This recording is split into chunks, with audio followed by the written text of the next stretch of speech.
All right, episode 61. How do you build a profitable business without spending your way there? We're going to get started right now.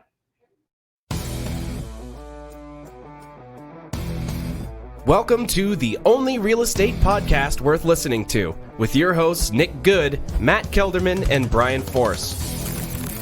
Combined, they have 26 years of experience and have sold over 1,500 homes. Join them each week as they bring you everything you need to know about real estate. And now, here are your hosts, Nick, Matt, and Brian. What's going on? We're starting to get this down a little bit. No, I still don't feel it. Good thing we are going to be back in studio next week. He's very abrupt. It also feels very abrupt. Like it just kind of starts and then it's like it's just there. Yeah. I'm not loving this still. And thank God we are officially as of Friday opening some things back up, and we will be back in studio next week. Do you guys have plans for the grand reopening? Well, we're going to the studio.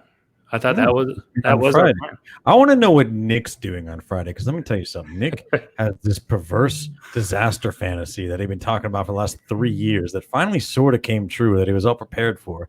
Now I know that he is the one out of all of us who is so itching to get back to normalcy. I feel like he's just going to go to Bennigan's all day on Friday just because it's open. I don't even know where he's going to find a Bennigan's. But actually, they've been talking. A lot of restaurants aren't going to open. No. Because 25% capacity, which is what we're allowed to do here, they're just not. They can't be profitable. They're not profitable. So, it would cost more to keep the lights on. Here's my a lot of like more pickup and stuff. But yeah, here's what I'm going to do. Now that it's open back up, I'm actually going to go into quarantine. Stupid. Nick's going to go into hiding now. Yeah, like you're going to tell me to go back out. I'm actually going to go and just hibernate. Well, this is the first day we're making positive sex. Ooh, whoa, that was a drop. Now we're making steps in the positive direction. This is the first week that we're all back at the office. Matt and I are sitting 6 feet apart. I think I measure everything in units of Matt. It's so weird because I'm 6'3".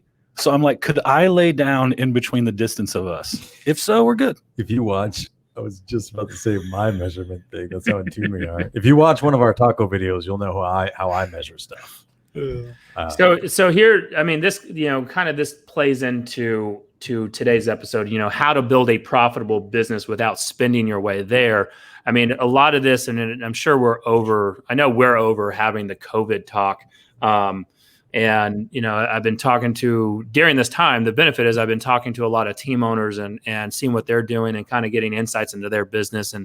And some people I talk to, I'm just really perplexed with how much they spend in order to get the business they have. But before we go down that trail, I do want to talk about two things. One is I was looking at, I just randomly pull up, the only real estate podcast worth listening to on iTunes. I like to look at it just to see if we have any new reviews, which we do have one that came in Monday that talks about, I really enjoyed listening to their show. The hosts are very funny, honest, and knowledgeable. I love how detailed they go into detail and explain what they're covering. I really appreciated their coverage on loan forbearance. I loved how they had David Hill on the show. And what got me was, all right, I love that review. By the way, if you have not left us a review, go to iTunes, leave us a review. And if you have not joined our Facebook group, go to the only real estate group worth being a part of on Facebook. But I'm reading this before our show started, and I'm like, I really appreciated their coverage on loan forbearance. And if you go to last week's show, the only coverage on loan forbearance that we had was Brian Force talking for 8 hours about loan forbearances. That, let's be honest, Matt, could you regurgitate anything that he said?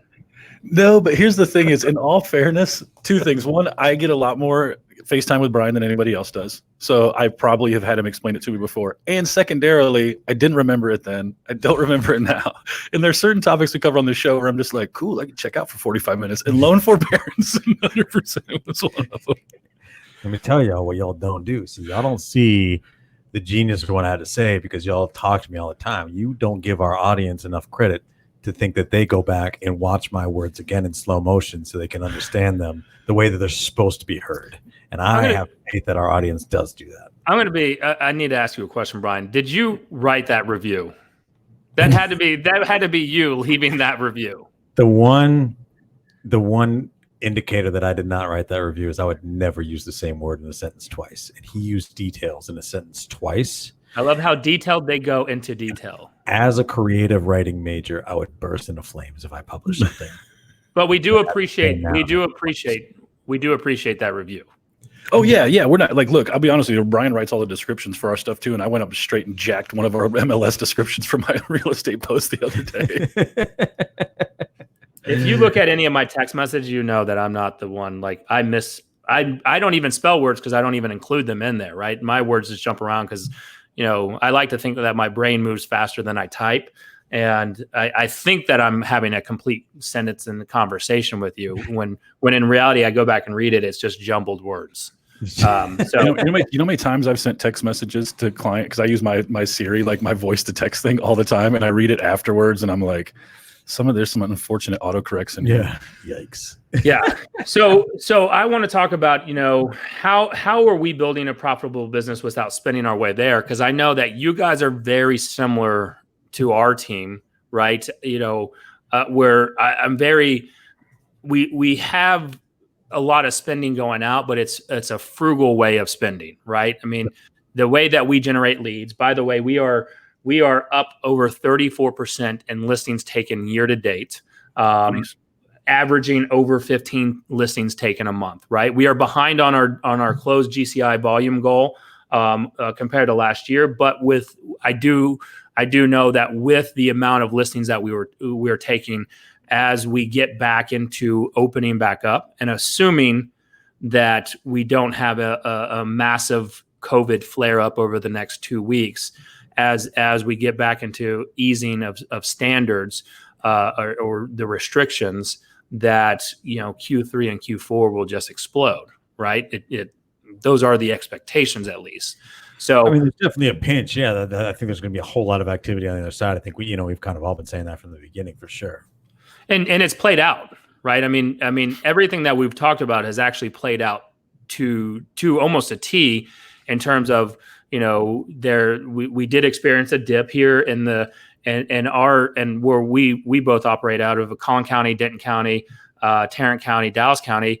The inventory levels across the board are down more than 22%. We already had a housing shortage, right? We were already in technically a seller's market. Now it got even worse, right? So I believe, if I remember correctly, in our marketplace, it's right around roughly 1.7 months of inventory or 2 months of inventory total.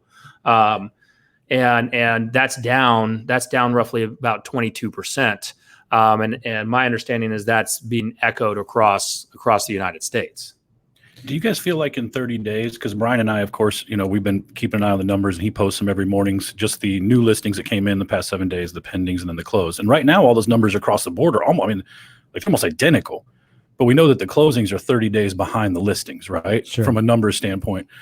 Do you guys feel like we're going to see a space here in maybe 30, 45 days where we're still in our market listing 2,000 homes a week, but seeing dramatically less closing, right? Because right now it feels like it's just crazy balanced across the board. And I still think there'll be a pinch before there's a surge of activity. I think some of the leading indicators for that are just here in North Texas, our MLS, our expireds year over year from this month last year are up 81%. 81%. That's why we're doing so good in listings taken. Yeah. But you said that, so 81%, but that is, and it's so high. Is that expireds with canceled in there or just expired listings? No, it's expireds and cancels, I believe. Okay. Right? So I don't know. Yeah, I would like to see that breakdown because actually I don't track any of that. I just look at how many listings that we're setting, how many appointments we're setting versus listing taken. Yeah. But I mean, those are two different metrics, but combined, it's still homes being taken off the board that'll probably eventually come back. It's sellers that have raised their hand that have come off the chessboard that will probably go back on. Right. So I think there's going to be a pinch where they're off and then they will go back on. There'll be a surge. So if we look at and if we look at the leading and lagging indicators right now, they're there was a report, and I should have posted in the only in our Facebook page, the only real estate group worth being a part of, which I can go back and repost it. I posted on the Good Home Team page. Sure. But mortgage applications last week were up 12%. Right? Really? Yeah. 12% from when? Week over week or year over year? Week over week. Month over month or day over day? I think I think it's week over week. I'll have to go back and look at it, but it's down. Okay. It's down 35% compared to what it was. So it's up over month over month, but that also takes into account that out of that 12%, that's purchase applications, not refinances, right? So that's huge. We are seeing an increase in buyers coming back out. And there is also another report out that the demand for new construction homes is actually increasing, right? So sales are down compared to last year, but we start to see where are the trend lines and where's the demand going to be. All right, well, right now it's new construction and vacant houses. It's like, y'all know what trend I'm seeing? It's like, y'all don't listen to my 8-hour ramblings. I said this last week, Nick. We're down 4 million in demand. We have a 4 million home shortage as far as what the demand was for new construction at the beginning of March, before all the shelter-in-place orders. So yeah, dude, there's going to be huge opportunities, I think, in the absentee owner or vacant house space. But new construction, man, look, I'm not one of those dudes that gets into, hey, buy real estate or invest in the stock market, one or the other. I do both. I'm looking at a few home builders right now that are priced to, or that are poised to surge in the third and fourth quarter, because there's a huge demand for new construction. And I don't want to get back to the loan forbearance conversation, but if you have a lot of sellers that are in a position that did do forbearance that really won't make as much money if they sell now, a lot of people are going to be turning towards new construction. So that's going to be a huge opportunity going forward, I think. So let's look at, all right, building a profitable business, building a profitable team without spending your way there. And when I talk about that, what does that mean to you guys? Like for me, and I'll let Matt jump in here, because I think that we've actually, we have very similar viewpoints on this now, but I think we also kind of came from similar areas as well. Like, me, like we're all pretty up to date. We keep a pretty good pulse on our expenses now, but I was not always like that at all. Like the reason that I am so hell bent on keeping our expenses low and getting the best return on our equity invested or our capital invested is because for the longest time, I was in a space like Matt was in for the longest time. And I'm sure you were in for a while, where like, I just thought that the more I invested in my business, like the more shiny toys I bought, like I was always the one trying to buy the better website, or, oh, let's just do, I heard somebody down the street was investing 10 grand a month in Zillow leads. Like, that'll definitely work for me too. Like, let's just do it. Like, let's not analyze, let's just pull the trigger. And then we got really bloated on expenses, and I had a situation where probably 3-4 years ago where I think I was running like 10% profitability at one point. It was terrible, right? I was making a whole bunch of money. It was just going towards paying all the bills. And I realized like none of that stuff matters, right? Like you could sell 600 homes a year. And I think you and I, all three of us probably know somebody who there's a story about that actually just moved from one brokerage to another major brokerage that is a 500 or 600 home producer that, through the grapevine, we heard probably isn't as profitable as we thought they were.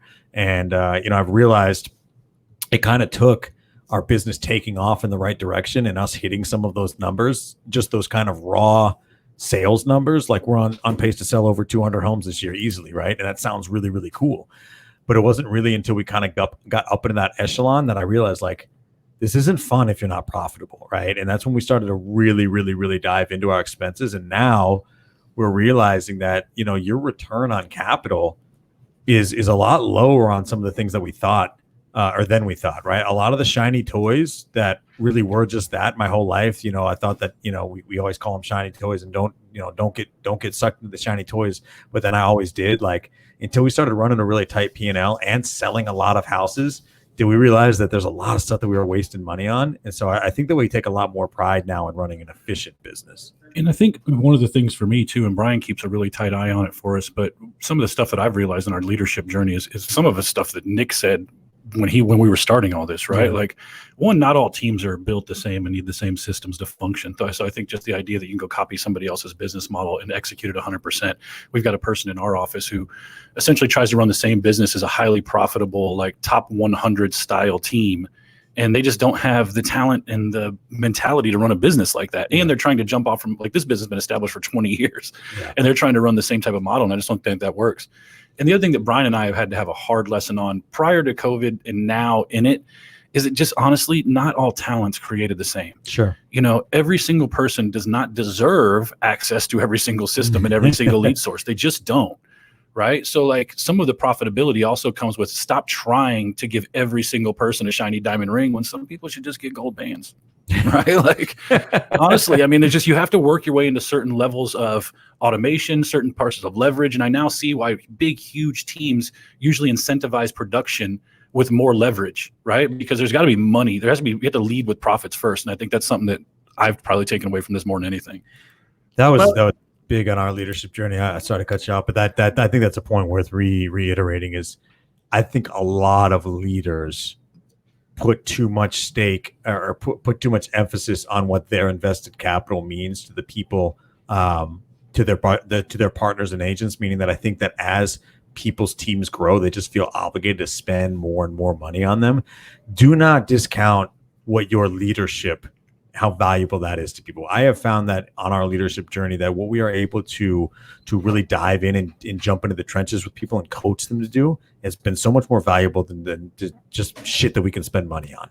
That doesn't make you more successful. I think that's a different topic in itself. I mean, that's a great topic we can cover or even go down on this path is you know, taking care of your top people doesn't always mean, like you said, spending more money on them. Now, what it could be is having dedicated leverage help or showing them how they can, again, and I think it goes all around leverage, because if these are people in your organizations, how do you make sure that one, you don't burn them out?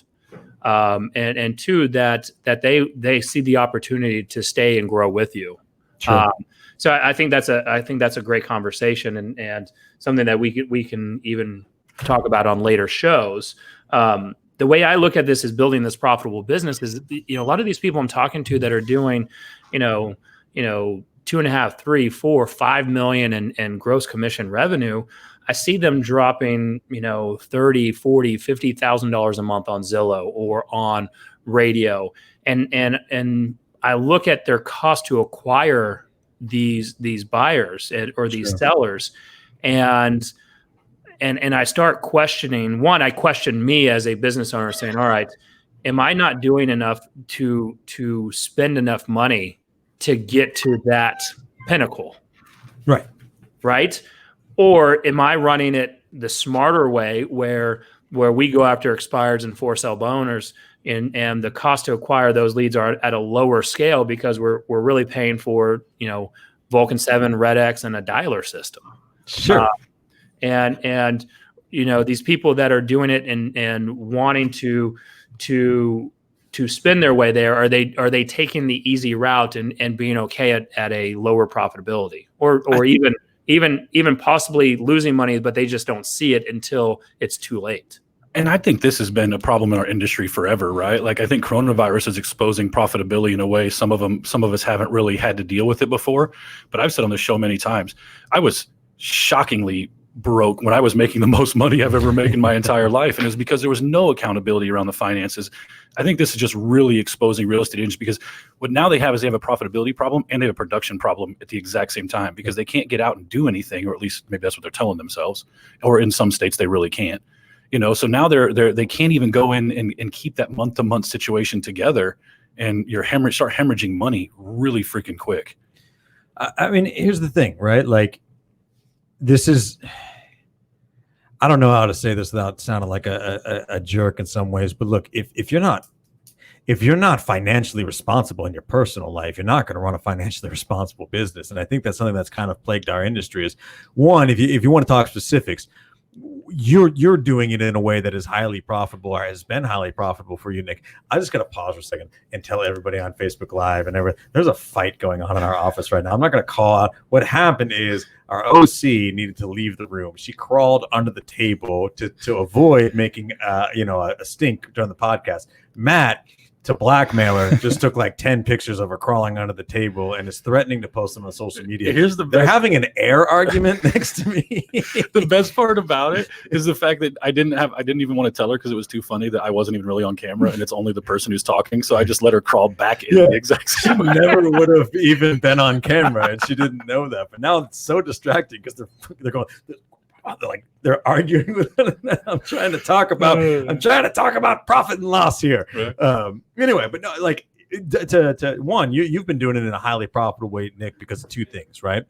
One, you go after people with your FSBOs and expires and things like that. You go after people with low cost of acquisition, and you do it through training and through talent. The reality is you could spend as much money as you want on Zillow leads, and maybe you'll get a slightly better return on investment from like a baseline level, but pound for pound, you're still going to need the same amount of talent to go close deals, right? All you've done is up your expenses, and you're still going to need talented people, right? Zillow leads are not 100% conversion rate, right? We've all worked Zillow leads before. A lot of them suck just as bad as every other lead source, right? And so I think that when you're trying to run a profitable business, one, we don't put a lot of business owners, we don't put enough stock into training and pouring into people and being in there in the trenches, spending time with our business partners every day to help skill them up, because you can throw as much money at your P&L as you want, but if people don't know what they're doing and don't know how to be nimble and understand the nuance and the subtlety of selling real estate at a high level, it's not really going to matter, you know. And then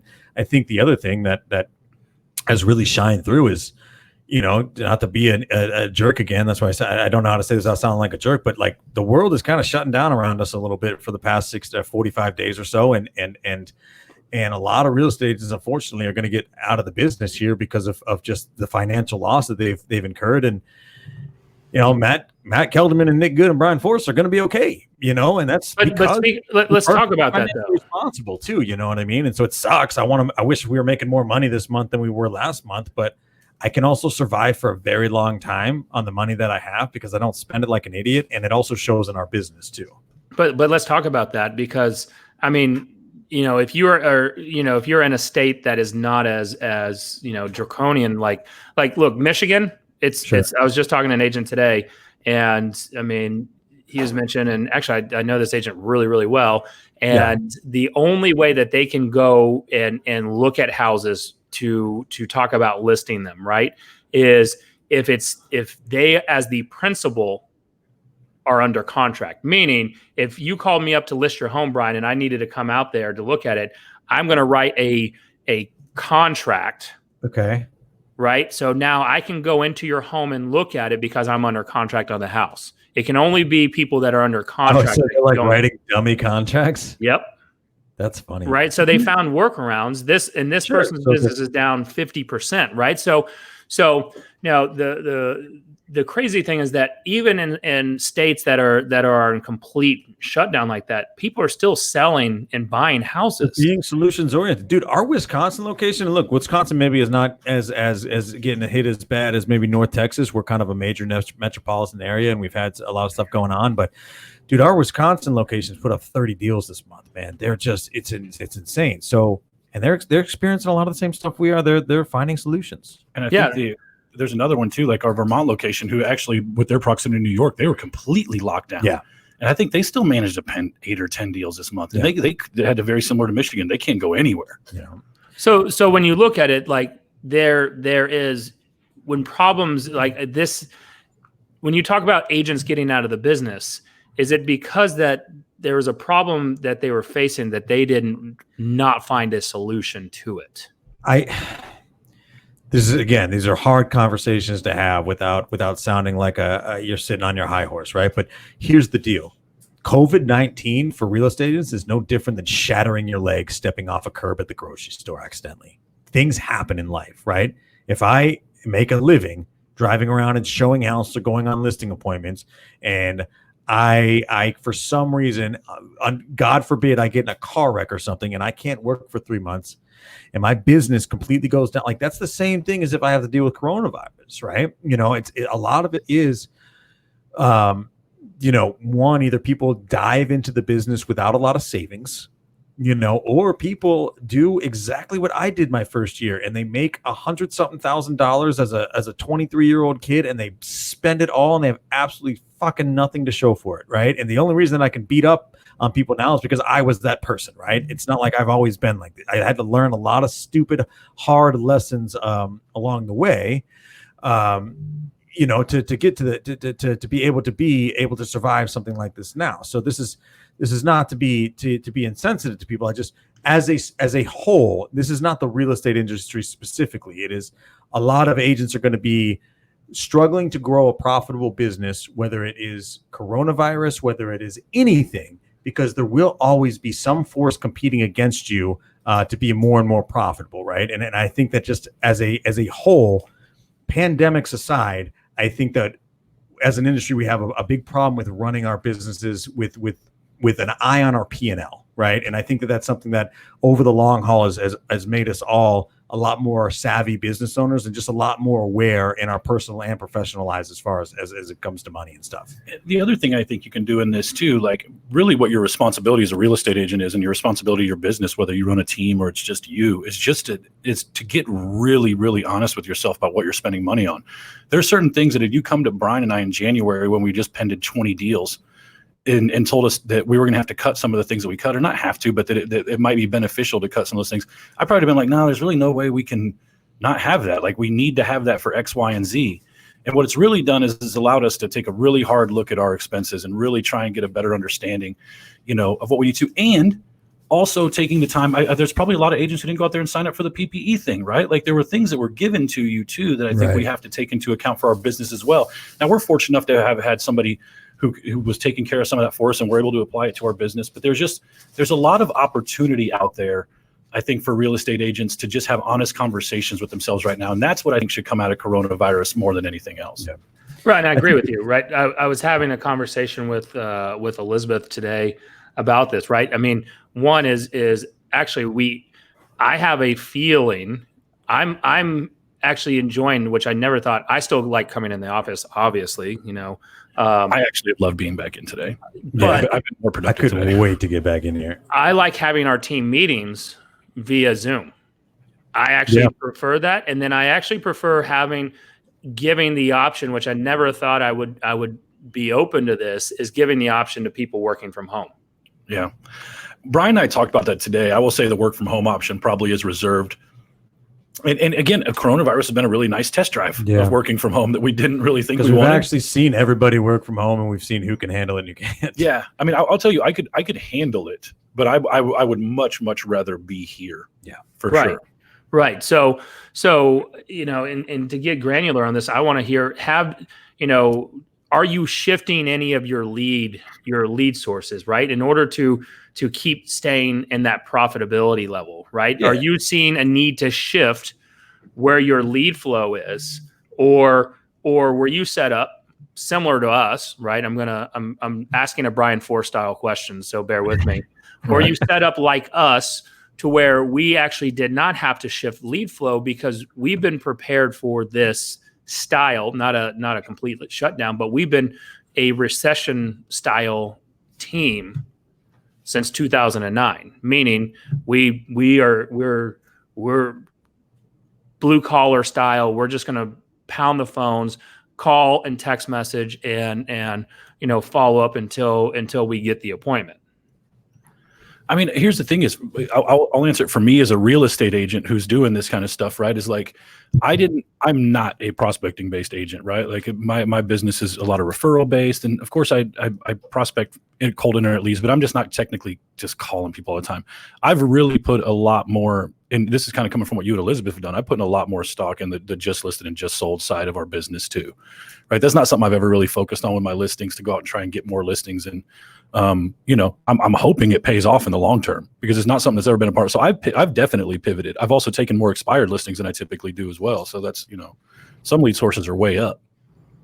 Yeah. And I think one of the things that this is going to be something that's sort of a moving target for us, and when we come back, because there's definitely been some things that have been eye opening to us as far as running a profitable business from our concrete costs, as far as our physical footprint and things like that. We've had a lot of exploration with working from home and obviously virtual team meetings and things like that. When it comes to lead sources, we knew that our net pendings were probably going to be down for this month and next month, right? Just regardless, because there was a time there where we were locked down and still are in a lot of respects, and people were sketchy about showing and even appointments and stuff like that, right? So we kind of knew that.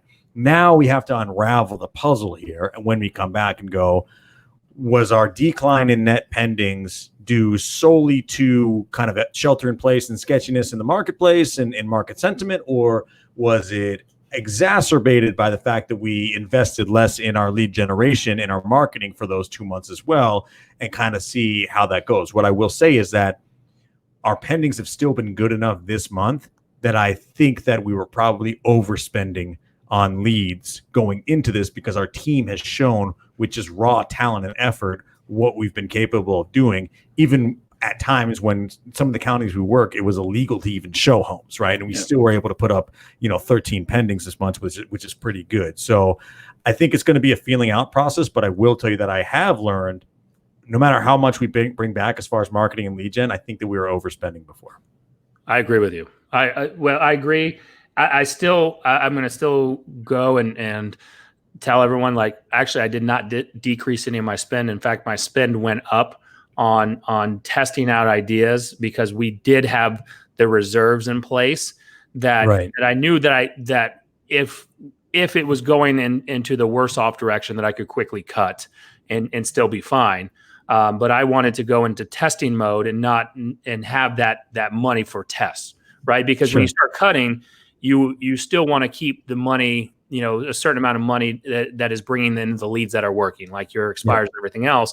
And you probably would not want to test during that time period, right? That's a lot of the mindset. So I was like, screw it. We came off, March 21 listings taken, had amazing March. April, May are actually looking strong. And so I'm like, all right, it's paid off. Now I'm testing out some different lead sources like new construction, figuring out, all right, absentee lists, et cetera, so that we can position ourselves for Q3 and Q4. If it rebounds the way we think it will, we'll be in a better position. If it goes into the other direction, then we'll still be in the right spot, so that, if we need to hit, people that are delinquents, into short sale opportunities or job loss, et cetera, we can be ready to strike at that. So I think this is perfect for somebody who's listening to go over to touracademy.com/take10 TEN and go sign up for our webinar on take 10 plus listings every single month. I mean, here's the thing. You're going to go learn on this webinar that we did is sharing everything that we are doing to take as many listings as we are right now. Right. And no better time. It's going to also prompt you to go over and sign up for Tour Academy for $27 a month. That's our special pricing. Or you can pay the $197 lifetime access. It also will give you access to our twice a month Zoom mastermind calls, where just this last week we had, or the previous week, we had Justin Nelson on to share some LinkedIn social media strategies of how to take more business from your social media side. So if you are not a part of that, go over to touracademy.com/take10, watch the webinar, because I'm going to tell you right now, it's no bullshit that, our listing count is up. And I'll give all the credit in the world to our guys that they're diving harder into the lead gen, the listing lead gen that we've already been doing, which is what we share on that webinar. I think that's the big thing, man, is that what you do at a really high level is something that, we strive to do at a high level, and something we try to improve every day, is that you train and you pour into people and you skill up people that are talent. And I just think that is so, when we talk about the P&L conversation, sometimes the training aspect of it doesn't really make it into that conversation, but it's such a huge component, right? If I look at our P&L and look at what we spend, I just don't see a lot of our deals coming from shiny toys. And I think those are actually lowest converting. If you want to, the reality is what our quote unquote shiny toys even would be in our business are just automations that we set up to more efficiently talk to the same demographics of people that everybody else talks to, right? We try to find new and innovative ways to talk to more expireds on an efficient way, right? Talk to more neighbors of our listings in efficient ways, do more for our clients in our sphere and our database in efficient ways. We spend very little on shiny toy cold lead generation, but we try to go above and beyond to really pour into our agents and skill them up at a high level. That way we don't need the shiny toys, because I don't really think they work anyway. And so if we go back to the overall point of the discussion, which is how do you grow a business while maintaining your P&L and being profitable, training and mentorship and coaching and pouring into people, those are so much more important uses of your time than figuring out the next expensive thing that you can put on your P&L that's going to solve all your productivity problems. Well, and the reality is I think there's certain lead sources that are just obviously much more difficult. I see Nick posting all the time the deals that his teams are putting on the board, and they always have the lead source on there. So I'm always checking those out. And correct me if I'm wrong, Nick, but and you do a better job than us, but we don't close a ton of internet leads, right? Like we just don't. Like our lead source when at closing time, it very rarely says Facebook. Yeah. Right? Like it just doesn't. And I think that's really telling. And it's not saying that you don't need those and those can't become something. And I did great with Realtor.com leads at the beginning of my career, but I don't think they're for every agent. I think, there's quite a few different lead sources that each agent could tap into more effectively. And it's not always the shiny toy. A lot of people are just like, I'm just gonna crank out more Facebook leads. That'll be more business. Guess what? I bet it won't. Right. Well, they're not any easier to convert, right? Here's the thing, right? Like you guys, your team, you convert a fair amount of online leads, which is great, but you also convert a whole lot of FSBOs and expireds and circle prospecting and things like that. If you can't convert those lead sources, which are people that have basically already raised their hands and all you got to do is be scripted and handle the objections. If you think that digital leads and online leads and Facebook leads and Google pay-per-click leads are going to be any easier, they're not, right? So they work for the talent that is already skilled up enough to really be successful with the other lead sources that have a lower cost of acquisition. So I think digital leads, putting them on your P&L is a great supplement. But the base, the foundation needs to be prospecting and sphere and database. And if you can't generate consistent business from that, that's really where you need to start. Well, I mean, and here's the thing. I have it pulled up. I have my dashboard pulled up and our top 3 year-to-date closed sources. Now, our top one is at right at 4 million for the year. Now it says lead source buyer lead. I need to go and dig into that one because I don't know what that means. Because this is just a quick dashboard view. Yeah. Our second best is expired listings. Our third best lead source is our Sphere referral business. Nice. And then our next one is other, where we have to usually when we go and reconcile everything at the end of the year, we do a little bit of digging on the other to see, all right, how do we think we found it? But expired's the last few years during a hot market has been only 19 to 22% of our business. And so what we were prepared for when we did our 2019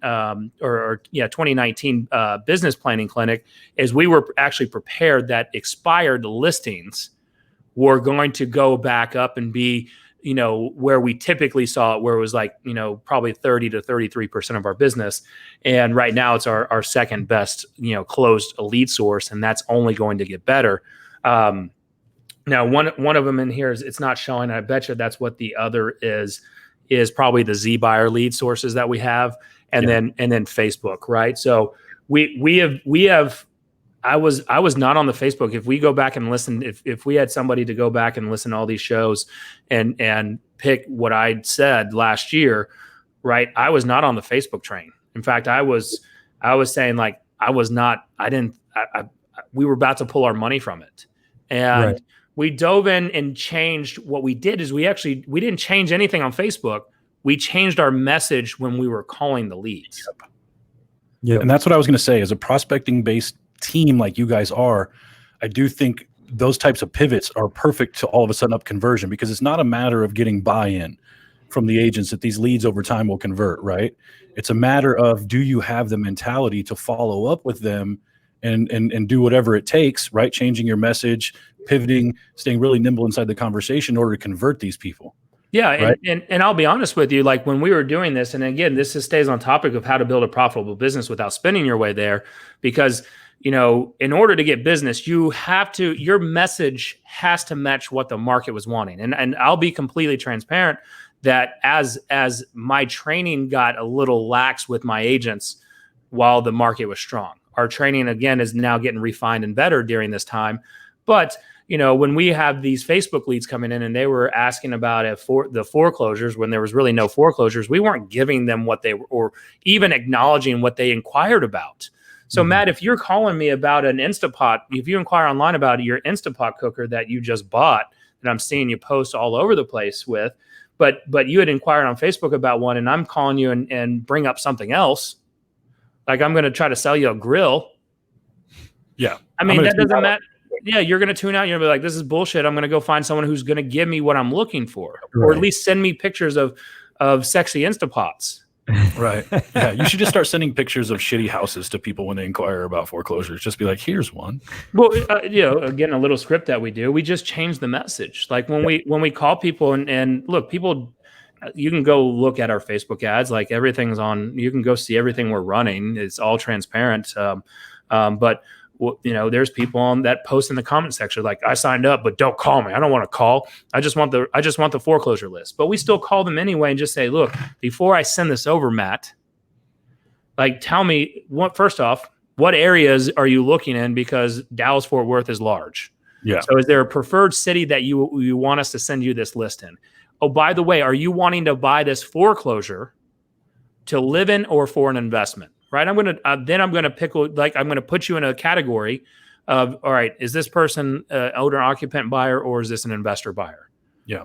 9 times out of 10, they're an owner occupant buyer. Great. Matt, why are you looking for a foreclosure? You think you can get a great deal out of it? Because actually foreclosures are down and by the way, they're not foreclosing on properties right now. So you don't expect a foreclosure run up anytime soon. Yeah. And it's like we just changed the message. We just changed our calling and our messaging instead of just saying, hey, I saw that you inquired about buying a home. When are you wanting to get in a house? And like, I asked for the damn foreclosure list. Yeah. That was our fault. That was my fault. Right? No wonder why we were having a shitty conversion rate. Yeah. And I'll tell you too, I think I train the agents on this on Fridays when I do my mastermind. The changing of the message is a huge part of this. And I think it's probably why a lot of agents have turtled up a little bit and ran from lead generation during this point because they don't know what to say. Sure. But the regular scripting is probably not saying that you can't have somebody call somebody to have a real estate conversation. But the normal hammering them into submission as soon as the lead comes in, that, at least for me, that hasn't been incredibly effective. I've been having great relationship building conversations that have led into listing opportunities and new listings and all of that over the past couple of months. And I think that's probably something that a lot of agents weren't prepared to do, was pivot their message or move their message at all. And since I think I even posted in our group a couple of times, the only real estate group would be a part of some of the text messages that went out initially before we had shut down some automation. And we looked like idiots, right? Like it was just the wrong message at the wrong time. And now that we've cleaned that up a little bit, our conversations are much, much better. Yeah, 100%. And all this just comes back to the same thing, right? We're still talking about how to run a profitable P&L, and we're talking about the message and the conversations. And it just comes back to building a pipeline and being skilled up. The lead source, I think that the biggest thing on people's P&Ls that are not profitable is I don't think they track the expenses of shiny toy lead generation. And I just think that we both run our businesses a little bit differently, and even still we're profitable because I think that we don't go overboard on what we spend for leads, because we just know that training and the message and scripting and all of those things are so much more important than where the leads come from. Yep. Right. And I'll say, look, I mean, when I hear, and this just came to me while you're talking, Brian, where it's like, you talk about profitable and stuff like that and a P&L, and people start to zone out, right? It's like, I don't really want to talk about, I want to talk about how I can get more sales, et cetera. In order to simplify this, it's really to look at it and say, look, how many sales I know that I need to bring in after team splits and everything else. I need to generate about $33,000 a month to break even. Mm-hmm. Right? So I need to do about 2 to 2.2 million in close volume every single month, right? Just to break even. Yep. Right. And so, all right, now that I know that, now if I don't want to be as hardcore analytical, which you should be, or at least have someone at least send you your P&Ls every month, you can outsource that for relatively inexpensive.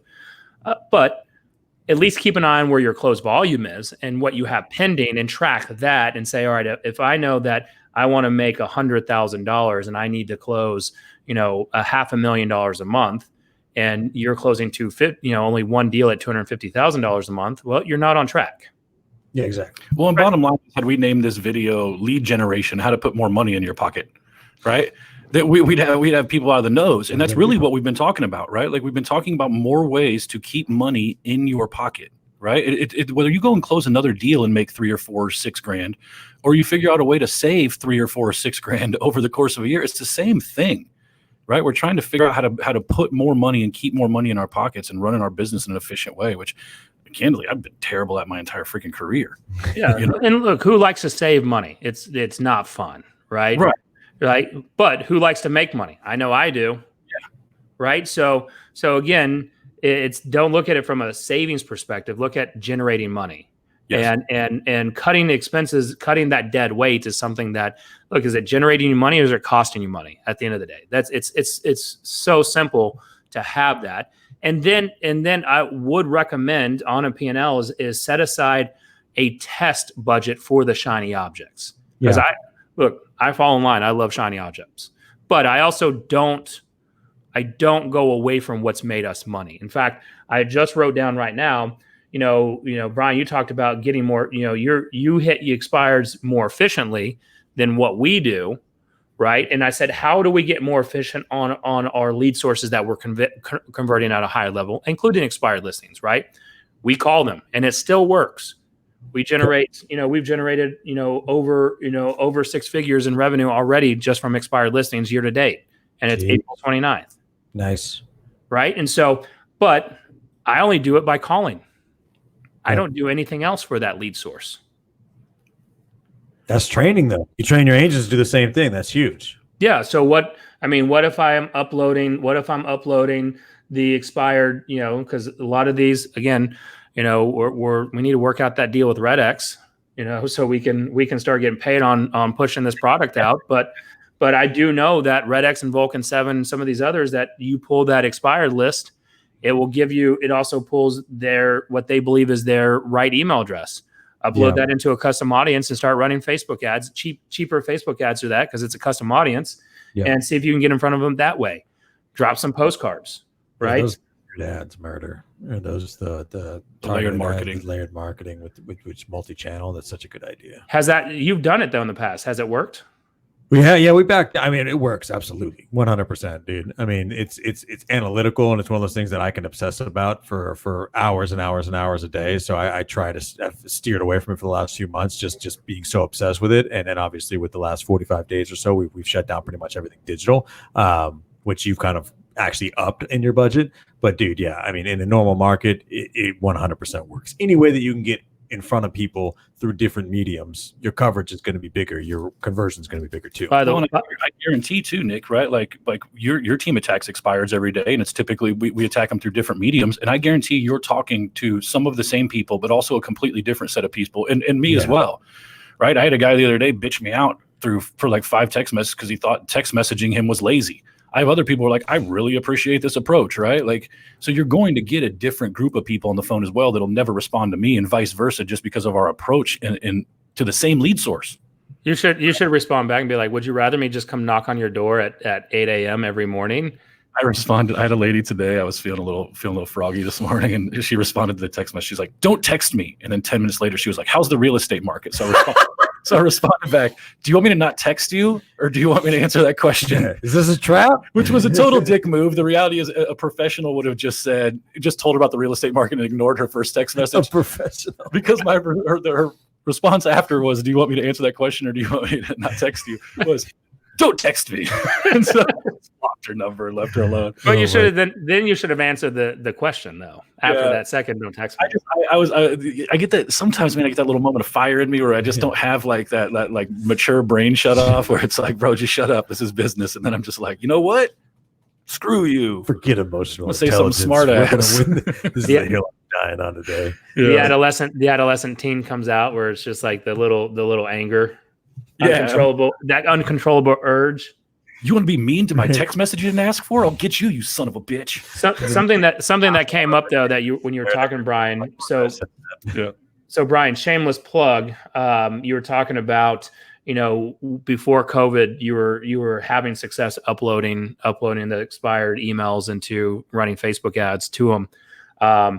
Is that you can go to touracademy.com, sign up for the membership, $27 a month or $197 lifetime. You do have a course in there that teaches Facebook ads. You could absolutely retrofit it to a custom audience. Yeah, we could. I mean, dude, I'll tell you what, if we get enough people commenting down below or reaching out to us, we'll absolutely create a course just for that specific thing. It'll be a little bit shorter, but I'll just show you how to make. I mean, you and I can do it together. It'll be like a tag course. We can do that. We can do that one with a retargeting, because I'm seeing a lot of people talking about retargeting. So we can go down that rabbit hole. Go to touracademy.com, sign up, $27 a month, $197 lifetime. So choose which one you want.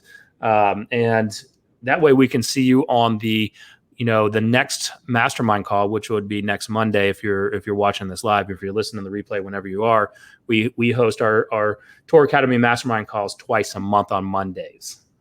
Well, and another one too that I think has been really helpful, and I've been spending a bunch of time on the phone with them and Facebook and with them lately, is like, if you're really, we had somebody drop in the group the other day too that they wanted a TC, but they didn't want to do it VA style, which I appreciate. But like touracademy.com/VA, you can set up a meeting with Justin Nelson, who's the guy who's pretty much hooked all of us up with our VAs.